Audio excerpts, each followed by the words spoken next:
again, is reflecting that example. If I could sort of move forward onto some other questions we've got.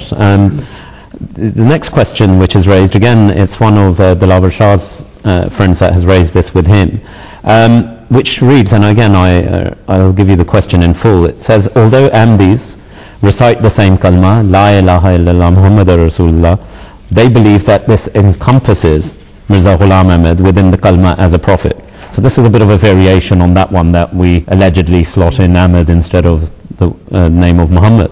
Then the questioner goes on to say, this is mentioned in one of Hazrat Mirza Bashir Ahmad's writings, where he says, there is no need for us, referring to the community, to change the kalma, because Mirza Ghulam Ahmad is added as a prophet in the meaning of the name of Muhammad in the kalma. Is this true? This is the question raised. Dr. Zahid Saab. As you have rightly pointed out, various allegations have been raised against Ahmadis regarding the proclamation of faith, our kalima. And rightly you have said that the word we have alleged to have taken the word Muhammad sallallahu alaihi wasallam out and put Ahmad in it, either in our hearts or actually on paper. But there is no truth in that matter. And for our opponents out there, I think they should also look at the writings of other Muslim saints or who have had their name, by Hazrat Abu Bakr Shibli, for instance. We read in Tazkira Wasiya that his name has been put in instead of the name of Hazrat Muhammad sallallahu alaihi wasallam. And then Hazrat Muhyiddin Chishti rahmatullah also has had that, is found in literature as such. But no Ahmadi will ever subscribe to this view, and in no Ahmadi literature will you ever find a different kalama to that kalama of the Holy Prophet sallallahu alaihi wasallam. In fact, we have been persecuted and prosecuted for having this kalama in our hearts and in our houses and so on. So moving on to the... That's just on that point, just to put it into, put it across in terms of example.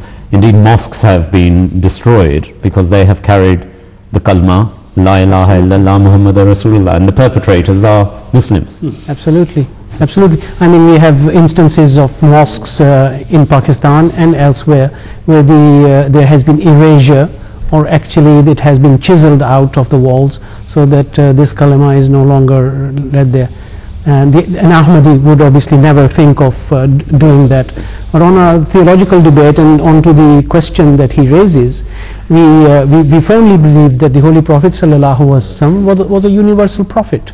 He was sent for the whole of mankind, and his message was not limited to one body of people, but it was for the whole of the world. And in that respect, as he has come as the Khatamun Nabiyyin, then the functions of all the other prophets are actually encompassed in his being and in his message.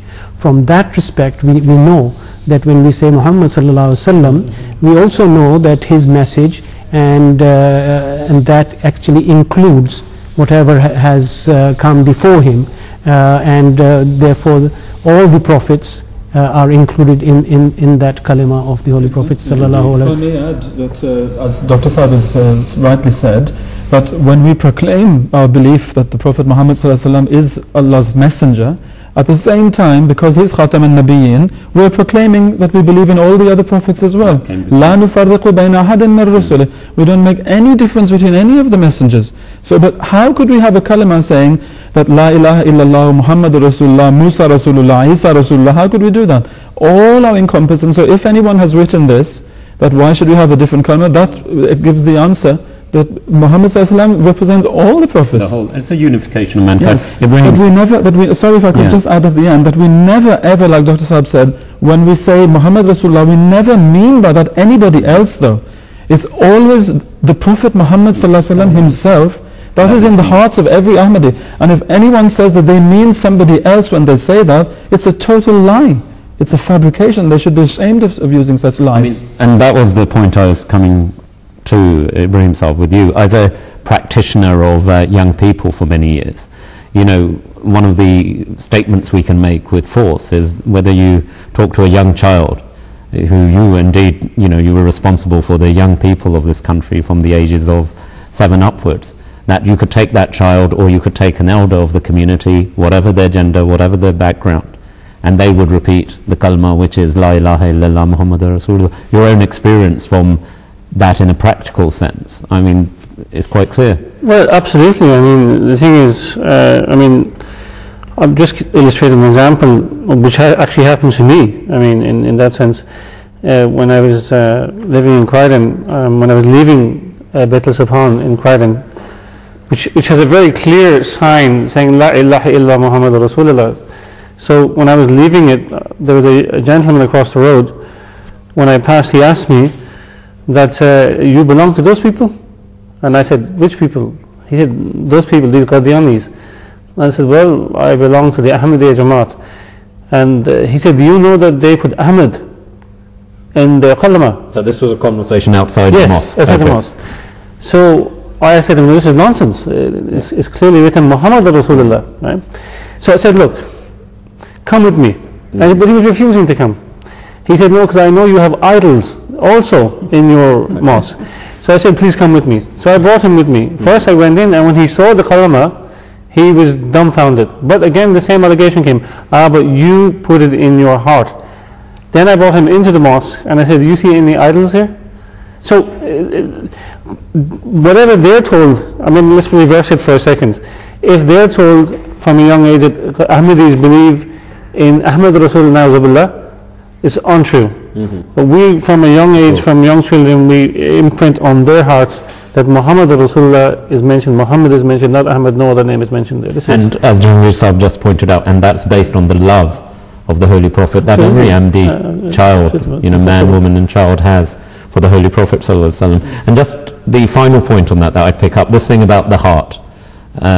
There is, Dr. Saab, hadith, of the time of the Holy Prophet, perhaps again for the viewers, just to illustrate that as well, when he himself admonished one of his own followers of that time in the context of the heart and what was in the heart. Well, no one can look into the heart of somebody else, as we know. And this was an incident that took place in one of the wars, in a battle, when a companion of the Holy Prophet ﷺ encountered a non-believer, and as he was about to slay him, the non-believer at that time recited the kalima. However, despite that, he was killed in battle, and this incident was reported back to the Holy Prophet ﷺ, and he inquired from the companion whether this has happened, and he replied in the affirmative. And the Prophet ﷺ said, did you look into his heart? And he kept repeating this over and over and over again. And the companion said, I wish that I had not become a Muslim before this day, that I would not have been the subject of this anxiousness of the Holy Prophet ﷺ. But he was clearly saying the companion felt that because it was out of fear for his life that he had recited it. But from what we know, that the Prophet ﷺ was making the point is that no one is in a position to judge what is in the heart of someone. So if someone made the proclamation of the kalima, then that is sufficient for us to say that he is a believer. Jazakallah to all of you for reciting the love. I would say, to your friend as well, when he raises these questions, we've seen very clearly here practical examples, but also in raising the question, perhaps others should also follow the noble prophet of Prophet Muhammad ﷺ, who himself has given such a fine example of not judging people by what's in their hearts. That is only for God to judge. Let's move on to